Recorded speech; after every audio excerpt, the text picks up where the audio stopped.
नमस्कार श्रोते हो, रेडिओ जयंतच्या आनंदी कट्ट्यावर मी अनुराधा आपणा सर्वांचं मनपूर्वक स्वागत करते.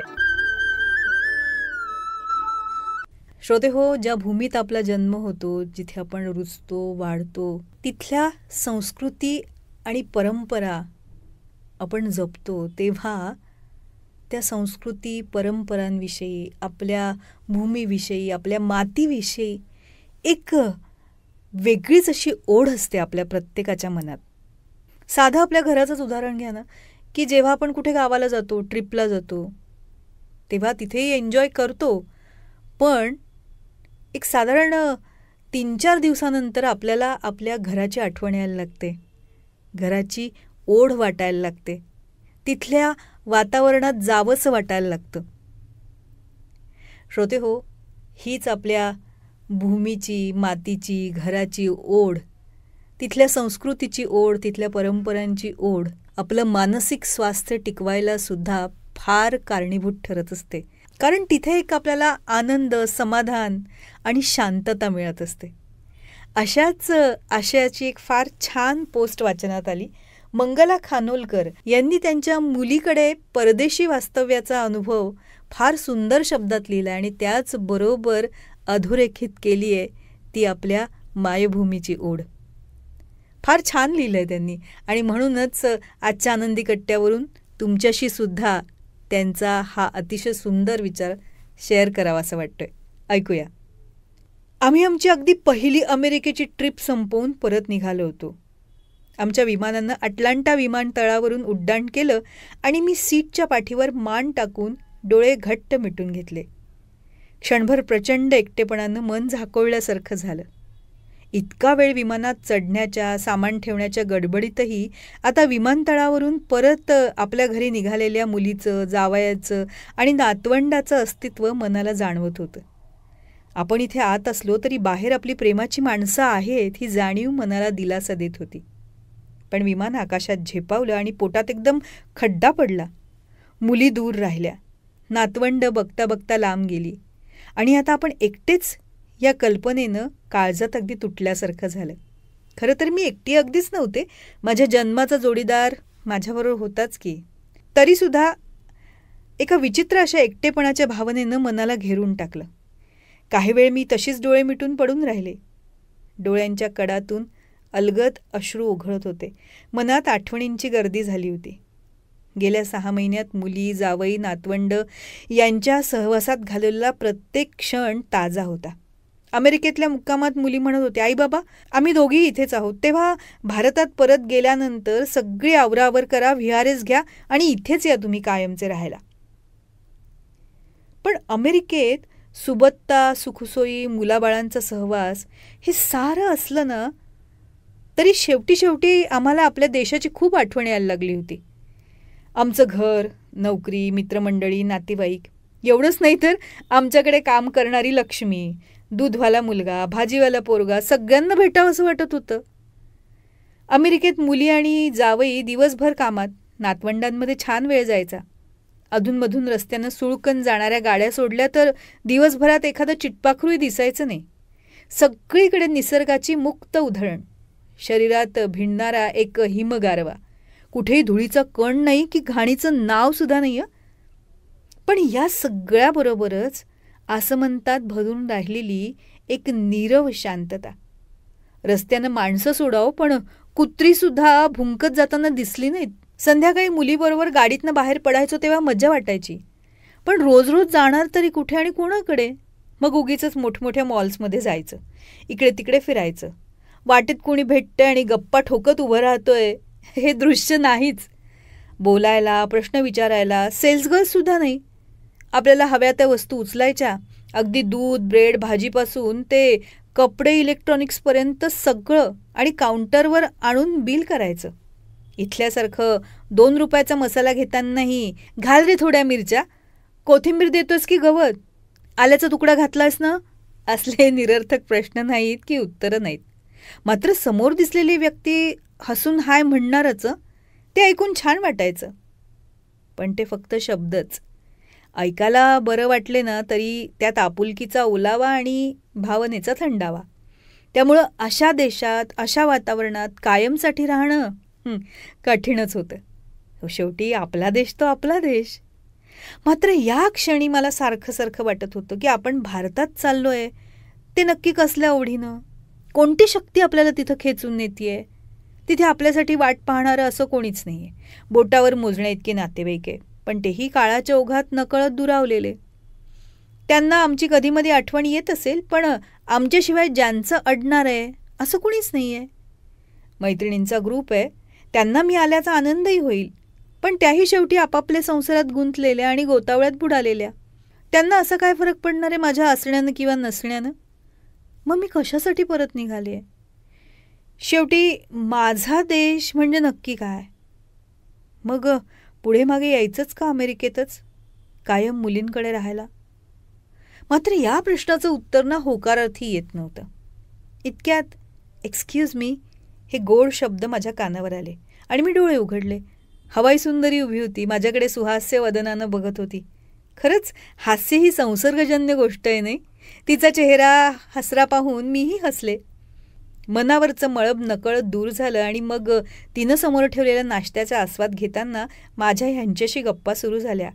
नातवंडांच्या असंख्य आठवणी, त्यांचं लाघव, मुलींचं प्रेम, जावयांचं सौजन्य बोलण्यासारखं खूपच होतं. या सगळ्यात फ्रँकफर्ट कधी आलं हे कळलंसुद्धा नाही. फ्रँकफर्टचा 3 तासाचा हॉल्ट बघता बघता संपला आणि क्षणाला आम्ही आपल्या देशाच्या जवळ येत होतो. कधी एकदा मुंबई येते ना असं झालं होतं. मुंबई बघण्यासाठी आमचे डोळे आसुसलेले होते. अखेर एकदाचा आम्ही विमानतळावर उतरलो. मुंबईच्या ग्रीन चॅनलमधनं बाहेर येताना लोकांची ही गर्दी दिसली. येणाऱ्या प्रत्येकाच्या स्वागतासाठी कोणी ना कोणी हजर होतच. आम्ही मात्र दोघंच. सामानाची ट्रॉली ढकलत आम्ही बाहेर आलो. इतक्यात आंटी आंटी अशी हाक ऐकू आली आणि मी चमकून हाकेच्या दिशेनं पाहिलं. अशूच्या म्हणजे माझ्या धाकट्या मुलीच्या कॉलेज ग्रुपमधले 2 मित्र आमची वाट बघत उभे होते. आम्ही येत असल्याचं तिनं त्यांना कळवलं होतं आणि ते मुद्दाम 2 जण आम्हाला उतरवून घ्यायला आले होते. आम्हाला पाहून ते 2 धावत आमच्यापाशी आले. हॅलो अंकल आंटी, कैसे हो? असं म्हणत त्यांनी मोठ्या प्रेमानं आमचे हात हातात घेतले आणि बॅगा अगदी झटकन उचलल्या. बाहेर आल्यावर सामान टॅक्सीत ठेवलं आणि घराच्या दिशेनं निघालो. दोघांची वाटेत अखंड बडबड चालली होती आणि आम्ही त्यांच्या गप्पांना हसून प्रतिसाद देत होते. मात्र माझं मन वेगळ्याच विचारात गुंतलं होतं. उद्या ऑफिसला जायचं असताना सुद्धा आज रात्री 2 वाजता ही मुलं आपल्याला घ्यायला आली केवळ आपल्या मैत्रिणींचे आईवडील एकटे येत आहेत म्हणून. म्हणजे ही नवी पिढी ही इतकी मैत्रीची भावना जपणारी आहे? त्यांच्याकडे एवढं सौजन्य, एवढी दुसऱ्यासाठी त्रास घ्यायची तयारी आहे? याचा अर्थ आपण उगीचच या नव्या पिढीच्या बाबतीत साशंक असतो नाही? बोलता बोलता टॅक्सी बांद्र्यापर्यंत आली. तिथला खाडीचा परिचित वास नाकात शिरला. वास कसला, घाणच ती, पण तरी देखील तो वास मी नाकात भरून घेतला. खूप आपलंसं गवसल्यासारखं वाटलं. बघता बघता आम्ही अणुशक्तीनगरला पोचलो. कॉलनीच्या भव्य गेटमधून टॅक्सी आत शिरली. आमची सुंदर कॉलनी निशब्दपणे उभी होती. टॅक्सीतून उतरल्यावर सर्वप्रथम माझी नजर आमच्या पहिल्या मजल्यावरच्या ब्लॉककडे गेली. आमचं घर पडदे ओढून गुडूप झोपलं होतं. अंधारात बुडालेलं आमचं घर पाहून माझ्या घशात आवंढा दाटून आला. आम्ही 4 बॅगा घेऊन वर आलो. यांनी कुलूप उघडलं. इतक्या महिन्यांनी घरी परतल्यानंतर आपणच आपला दरवाजा उघडून आत जाणं ही कल्पना फारशी आनंददायी नव्हती. ह्यांनी दार उघडलं. आम्ही घरात प्रवेश केला आणि एकदम थबकलो. आमचं घर अगदी स्वच्छ चकचकीत केलेलं होतं आणि घराच्या हॉलमध्ये दर्शनी भागावरच फुलांनी सुंदर रांगोळी काढली होती. तिच्या चहूबाजूनी मेणबत्त्या शांतपणे जळत होत्या. त्या स्निग्ध प्रकाशात रांगोळीतली वेलकम ही अक्षरं आमच्याकडे पाहून डोळे मिचकवत होती. हॉलमधला sofa, dining table, TV, fridge आमच्याकडे पाहून प्रसन्नतेने हसत होते आणि घराच्या भिंती जणू हात पसरून आम्हाला कवेत घेऊ बघत होत्या. बघता बघता माझे डोळे पाण्यानं भरून आले. हे सगळं माझ्या मैत्रिणींचं काम. आम्ही एवढ्या दिवसांनी येणार ना म्हणून आमच्या स्वागताची अशी तयारी करून ठेवली. समोरचं दृश्य मी बघत होते, पण यावेळी मला असं मूक स्वागत नको होतं. या क्षणी मला प्रेमाचे शब्द हवे होते, मायेचा स्पर्श हवा होता. वाटत होतं क्षणभर सगळ्या वस्तू सजीव व्हाव्या आणि त्यांनी मला सगळ्यांनी एका सुरात म्हणावं, वेलकम होम. आणि त्या क्षणी आतल्या खोल्यांमधले दिवे फटाफट लागले आणि त्या अंधारात लपून बसलेल्या माझ्या मैत्रिणी, त्यांची मुलं सगळे अचानक बाहेर आली आणि वेलकम होम, वेलकम होम सगळे एका सुरात म्हणत होते. मला क्षणभर काही कळेना आणि पुढच्या क्षणी मी भानावर आले आणि माझे दोन्ही हात पसरून पुढे झेपावले. सगळ्याजणी मिठीत मला घेत म्हणाल्या, मंगल कशी आहेस तू? कसा झाला प्रवास? खूप मज्जा केलीस ना अमेरिकेत? आमची आठवण काढायचीच का? 1 न 2 काय काय विचारत होत्या. मी मात्र नुसतीच मान डोलावत होते, एकीकडे रडत होते आणि रडता रडता हसतही होते. तेवढ्यात एका मैत्रिणीनं आत जाऊन सगळ्यांसाठी चहा केला. मग रात्री 3 वाजता चहाचा आस्वाद घेत गप्पांची मैफिल रंगली. मला किती किती सांगायचं होतं, किती सारं ऐकायचं होतं. बोलता बोलता 5 कधी वाजले कळलंच नाही. मग मात्र सगळे उठले. आता जरा झोपा, विश्रांती घ्या असं म्हणून सगळ्यांनी आमचा निरोप घेतला. सगळेजण गेल्यावर मी मात्र जरा वेळ घरात एकटीच घरभर फिरत राहिले. घरातल्या वस्तूंवर प्रेमाचा हात फिरवत राहिले. मग येऊन अंथरुणावर पडले.